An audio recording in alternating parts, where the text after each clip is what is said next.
ഒരു കോളേജ്. ഈ കോളേജിൽ ഓരോ 2 മാസം കൂടുമ്പോഴും സെമസ്റ്റർ എക്സാമുകൾ ഉണ്ടാവും. അങ്ങനെ ഒരു വർഷത്തിൽ 6 സെമസ്റ്റർ എക്സാമുകളാണ്. ഞാൻ 1ാമത്തെ സെമസ്റ്റർ എക്സാം കഴിഞ്ഞപ്പം കുറച്ച് കുട്ടികൾ പരാജയപ്പെട്ടു. വലിയ രൂപത്തിൽ തന്നെ പരാജയപ്പെടാം. ഇവർക്ക് കഴിവുണ്ട്, പഠിക്കാനുള്ള കഴിവും ബുദ്ധിയും ചിന്തയൊക്കെ ഉണ്ട്. പക്ഷെ അലസന്മാരായി ഉഴപ്പി അല്ലെങ്കിൽ വേറെ വിഷയത്തിൽ വഞ്ചിതരായിക്കൊണ്ട് എന്ത് ചെയ്യാണ്, ഇവരെ ശ്രദ്ധ മാറി അങ്ങനെ പരാജയപ്പെട്ടു. ഞാൻ ഇവർ അധ്യാപകരുടെ പറയുന്നുണ്ട്, നിങ്ങൾ ഞങ്ങളെ പരിഗണിക്കണം, 2ാമത്തെ സെമസ്റ്റർ മുതൽ ഞങ്ങൾ നന്നായി പഠിച്ച് മാർക്ക് വാങ്ങിക്കോളാം. അപ്പൊ അധ്യാപകർ ഓക്കെ നമുക്ക് നോക്കാന്ന് പറഞ്ഞു.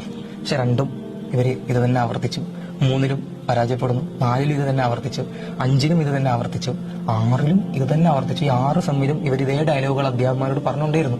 ഞങ്ങൾക്ക് അടുത്ത ഇതിൽ ഞങ്ങൾ നന്നായിക്കോളാം, അടുത്ത സെമസ്റ്ററിൽ ഞങ്ങൾ നന്നായി പഠിച്ചോളാം. അങ്ങനെ 6 സെമസ്റ്റർ കഴിഞ്ഞു. ഇവർക്ക് അടുത്ത ക്ലാസ്സിലേക്കുള്ള യോഗ്യത നിഷേധിക്കപ്പെടുകയാണ്. ഒരു വർഷം കഴിഞ്ഞു പോയി തോറ്റു. അങ്ങനെ ഇവര് അധ്യാപകരുടെ അടുത്ത് വന്നിട്ട് പറയുന്നുണ്ട്, അടുത്ത ക്ലാസ്സിലേക്ക് ഞങ്ങൾ കയറ്റിയിരുത്തണം, ഞങ്ങൾ അടുത്ത ക്ലാസ്സിൽ നല്ല മാർക്ക് വാങ്ങുമെന്ന് പറയണം. ഈ സമയത്ത് അധ്യാപകൻ ഇവരോട് പറയുന്ന ഒരു വർത്താനുണ്ട്, ഇത് വെറും നിങ്ങളെ വാക്കാണ്. നമ്മളാശം പറഞ്ഞത് എന്റെ തൊള്ളപടായി മാത്രമേ നീ നന്നാൻ പോണില്ല, കാരണം കണ്ടല്ലോ എത്രയോ അവസരം കൊടുത്ത്. ഇത് തന്നെയാണ് വിശ്വാസികളുടെ ജീവിതത്തിൽ നടന്നുകൊണ്ടിരിക്കുന്നത്. റമദാന് പോലുള്ള ഒരുപാട് അവസരങ്ങൾ വരുന്നത്, പഠിച്ചവന് ഓരോ അവസരം ഇട്ട് കൊടുക്കണം. പക്ഷെ ഓരോ അവസരം നഷ്ടപ്പെട്ടിട്ട് നമ്മളിങ്ങനെ ചിന്തിക്കും, ഇത് നന്നാക്കണം, പക്ഷെ വീണ്ടും ഇങ്ങനെ ഒരുപാട് അവസരങ്ങൾ ഇങ്ങനെ ഉപയോഗപ്പെടുത്താൻ നഷ്ടപ്പെടുത്തിക്കൊണ്ടേ ഇരിക്കുകയാണ്. ഈ ആളുകളാണ് നാളെ പരലോകത്ത് വന്നിട്ട് ഇത്രയും അവസരങ്ങൾ കിട്ടി ഈ അവസരങ്ങൾ ഉപയോഗപ്പെടുത്താത്ത ആളുകൾ പരലോകത്ത് വന്ന് പറയുന്ന സുഹൃത്തിൽ മുക്കുമേല് കാല റബ്ബിർജ് പോലും. അപ്പൊ ഒന്ന് മാറ്റി തരണേ. എന്തിനാണ്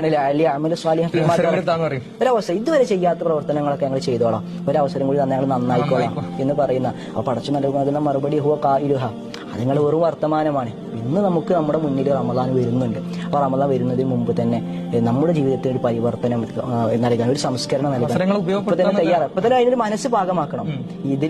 അതിന് റമദാൻ വരും മുമ്പ് ഞാൻ എന്ത് ചെയ്യും, എന്റെ കാര്യങ്ങളൊക്കെ നന്നാക്കും, ഈ അവസരം മുതലാക്കും. അല്ലെങ്കിൽ നാളെ പടച്ചവനോട് ഈ വെറും വർത്തമാനമായി റബ്ബ് തള്ളുന്ന ഒരു വിഭാഗത്തിൽ നമ്മൾ ഉൾപ്പെടാതിരിക്കാൻ വേണ്ടിയിട്ട് നമ്മൾ പരിശ്രമിക്കുക.